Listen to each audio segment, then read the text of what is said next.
continue because otherwise it's going to be late at the end of the session. So our next speaker is Dr. Elena Alberdi. She's a cybernet researcher, and she's a senior investigator at the Department of Neuroscience at the School of Medicine and Nursery at the University of the Basque Country and at the Atxukarro-Basque Center for Neuroscience in Bilbao. She's an expert in A-beta, amyloid beta signaling in astrocytes and in neurons in Alzheimer's disease, and her talk is entitled Mechanisms of Neuronal and Glial Cell Response in Alzheimer's Disease. So please, Elena. Sorry, I just have to say that the talks are around 15 minutes to 17, and then we are open for questions for maybe 3 to 5 minutes. Thank you.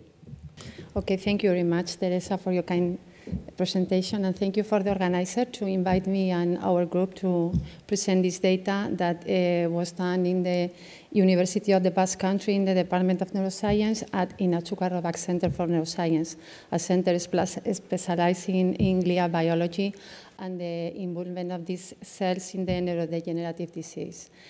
The title of my talk is Mechanisms of Glial Cell Response in Alzheimer's Disease, with the main objective is to understand the effects of the development of Alzheimer's disease on myelinated axons. And we are focusing on changes on the physiology of oligodendrocyte lineage cells and their interaction with axon, and also including analysis of the properties of the nerve organ bears in neurodegenerative conditions.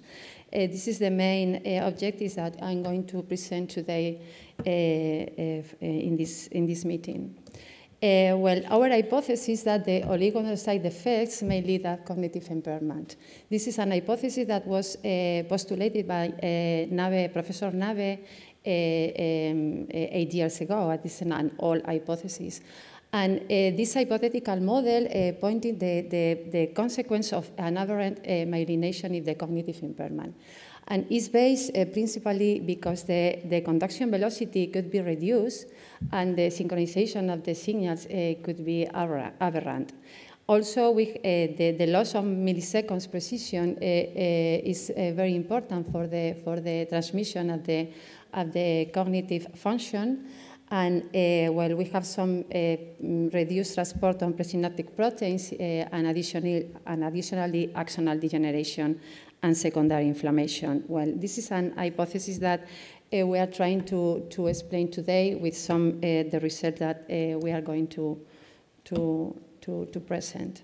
I'd like to start doing a small overview about the oligodendrocytes. Oligodendrocytes are glial cells, and the main function is the myelin sheath formation around the axons. And also, they support axonal and trophic and metabolic function to the axon. These cells, oligodendrocytes and the axon, are intimate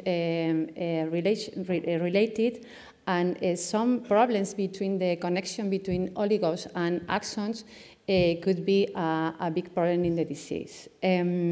These cells have several stages of maturation and partially are regulated by neuronal activity and some neurotransmitter release. In this cartoon, there are three types of cells, not types, three stages of maturation. The first one is the oligodendrocytes progenitor cells. These are cells that are during all our life in the brain, and they express several markers. And today we'll focus in the first one is the PDGF receptor, and it's a marker that we are going to label to see these cells in the cerebellar cortex and corpus callosum. The second stage of the maturation is the immature oligodendrocytes. They start to make some process, and these cells also express several markers, and the marker that we are going to check today is the CMPA. This is an enzyme that is involved in myelin formation. And the last one is the major oligodendrocytes that are the oligodendrocyte, the myelinating oligodendrocytes, and the readout to follow up these cells are the myelin basic protein. Well, we have to be on mind that the OPC on the progenitor population remains in the adult brain and generates new mature oligodendrocytes. Well, the second part of the study is the stage of the myelin. Myelin insulates axons and is very important because it maintains alternatory conduction. It's an structure that suffers some changes in thickness and the nodal length, and for these two reasons, the myelin may modulate the conduction velocity. The composition of the myelin is mainly done by the lipids, and there are a very low proportion of small proteins. It's an lamellar, multilamellar structure around the axons, and here in this cartoon representing the several lines of the membrane, we have this protein, the myelin basic protein, that we use for our study, and is the protein that is able to compact the two lines of the myelin. The other one that is important is the PLP, but this is not our objective today. The MVP, or myelin basic protein, has a very, very important role in the myelin formation and maintenance. And the mice that are absent of MVP leads to severe myelination deficits.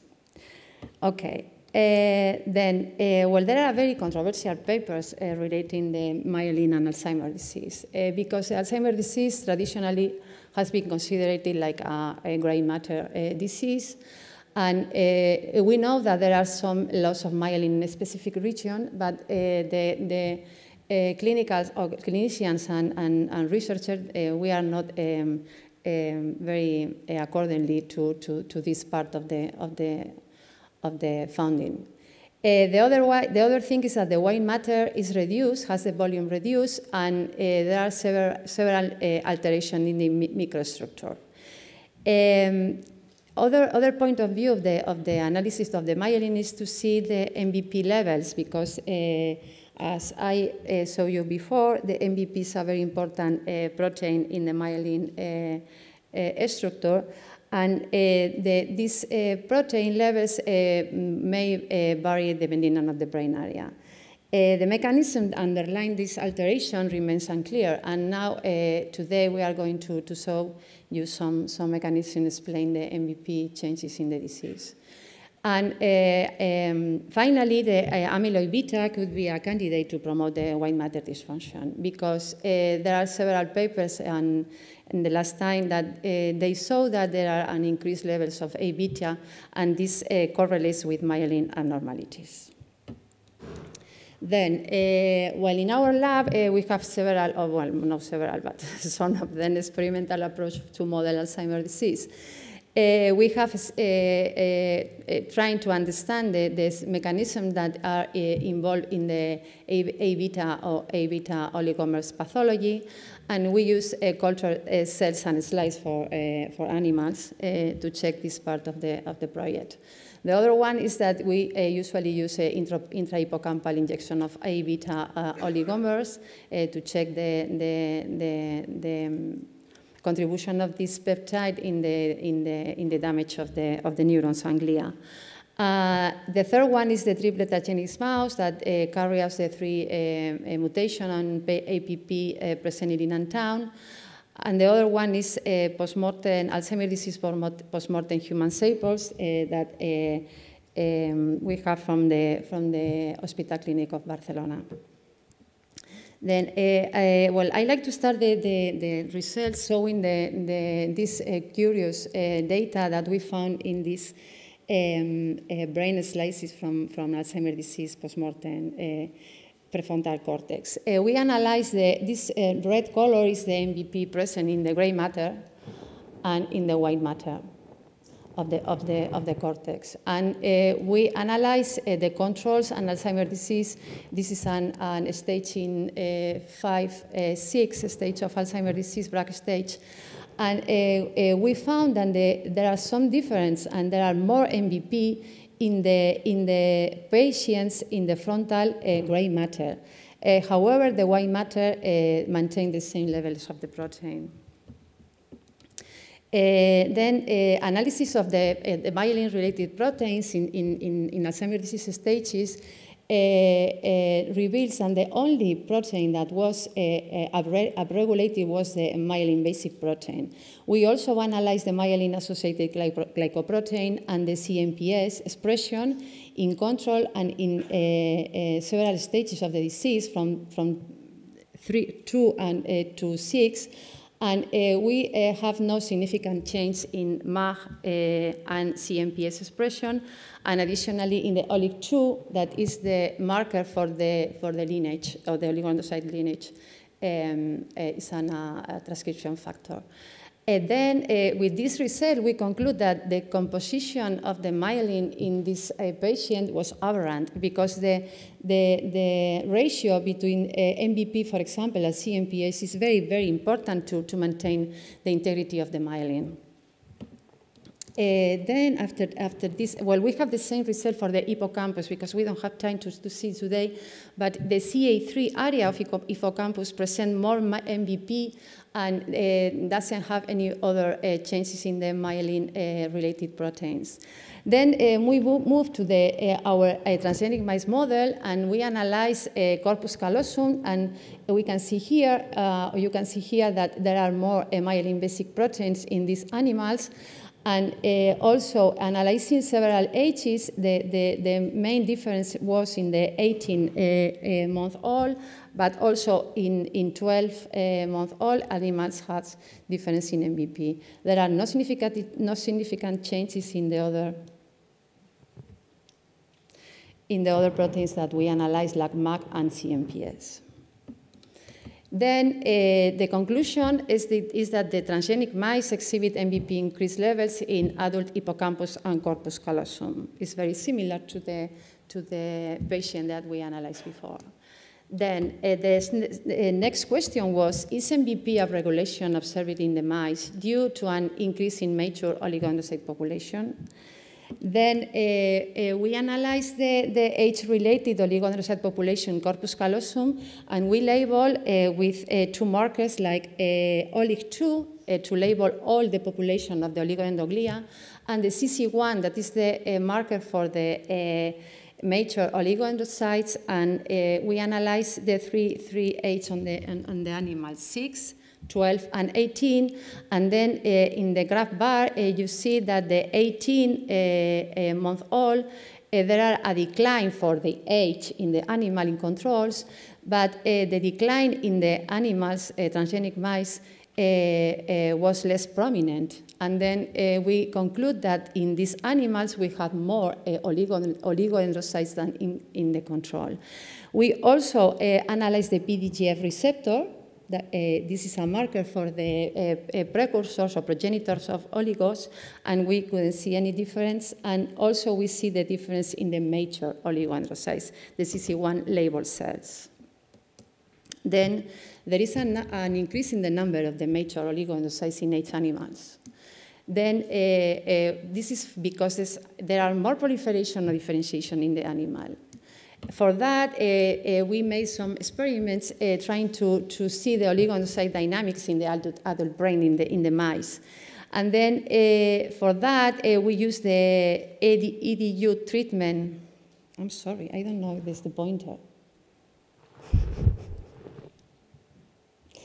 EDU treatment to detect the proliferating cells, and we use in mice with a 12-month-old were exposed to this component for 30 days in the drinking water, and then the animals were sacrificed and the corpus callosum was analyzed. In the first part of the photographs, you can see the label cells that have EDU positive or cells EDU positives, and there are more proliferating cells in the animal, in the triplet transgenic mice. And, but when we co-label this EDU with the PDGF receptor, we couldn't find any difference between the control and the transgenic mice. And then we conclude that there are no, the stage of the oligodendrocyte lineage is not now in the proliferating stage or model, because we don't have any difference in the OPC dividing. And then what happened with the mature oligodendrocytes? The transgenic mice saw increased density of the new generated mature oligodendrocytes. To conclude that, we label the OLIG2 positive cells, or we count the OLIG2 positives and EDU positive cells. And additionally, we count again the CC1 positive and EDU positive cells.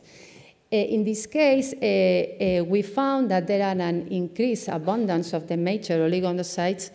And in the next question that we had is this could alter the number and the structure of NOV or Rambier, because this is very important for the saltatory conduction of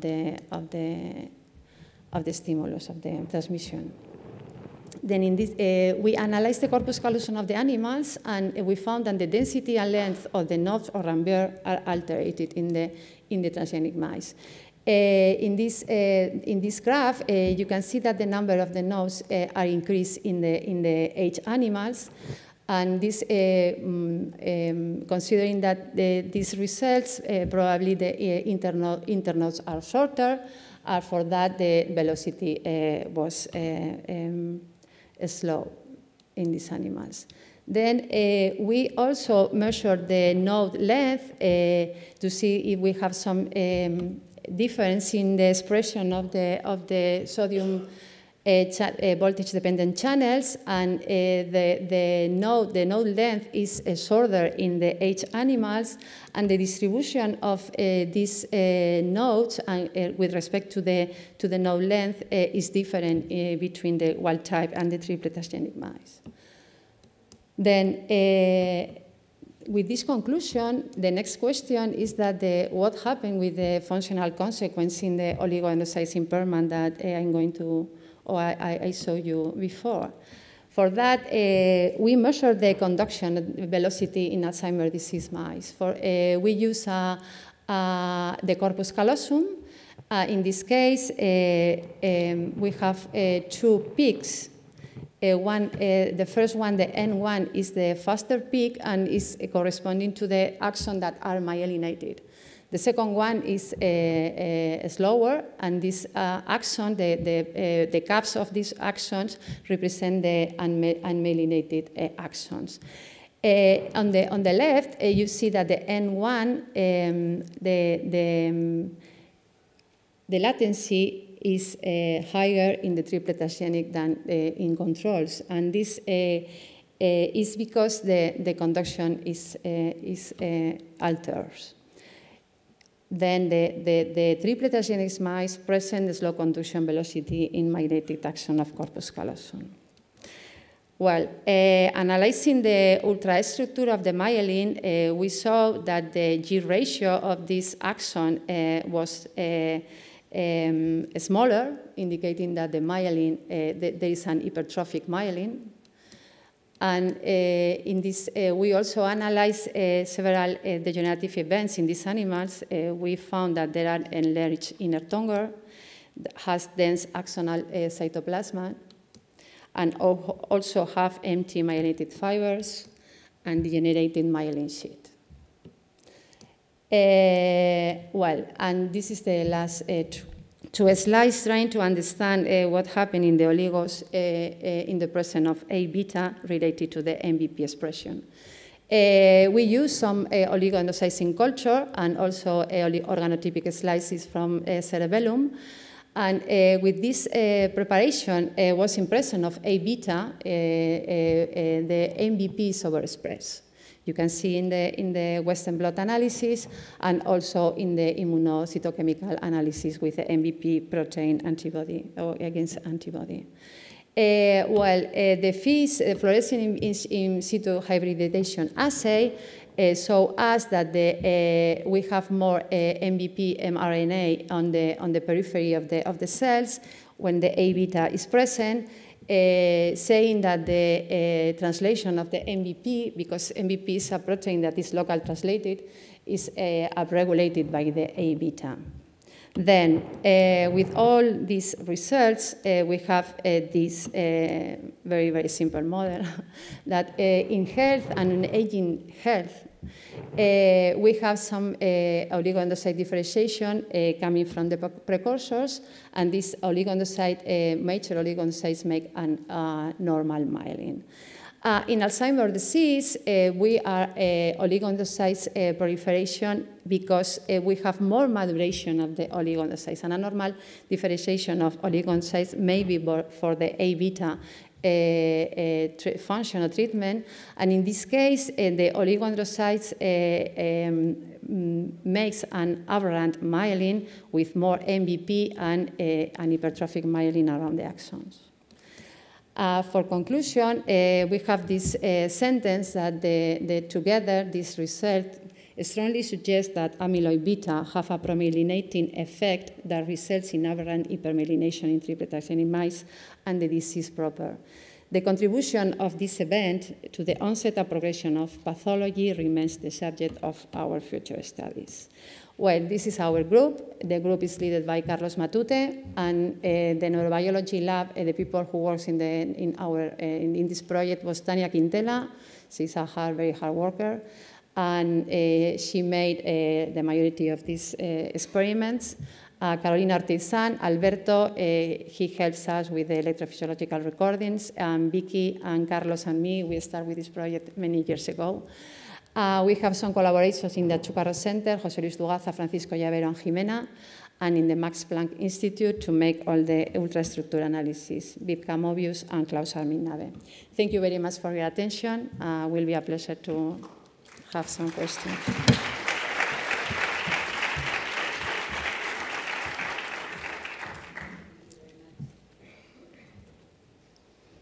Hello? Yes. Thank you very much, Elena. I'm afraid there is only time for one very short question, please. A very, very interesting observation. You have a very small change in nodal length, about 5 to 10% change, and a very clear change in latency in a very short distance. Yeah. That is a very, very difficult to make both observations compatible, because the change in the latency is very large in a very short distance. It's very small, and that means that probably in addition to the modification in the internodal length, you have alteration in the density of sodium channels. Yeah, probably. And you change the excitability of the fibers. Yeah, okay? yeah. We have to check the density of the sodium voltage channels, but we try, but we are following with these experiments. It's difficult. We will have a model, a mathematical model that was designed by Adwell Lab, trying to see if our results in this model could be really some idea that the change on the velocity of the conduction, because it's a very, very... And the other thing is because maybe the hypermyelination could have some problem with the velocity, because we have the myelin is thicker. Okay. Yeah, well, this is our hypothesis. We have to check that. Okay, thank you. Okay, you're welcome.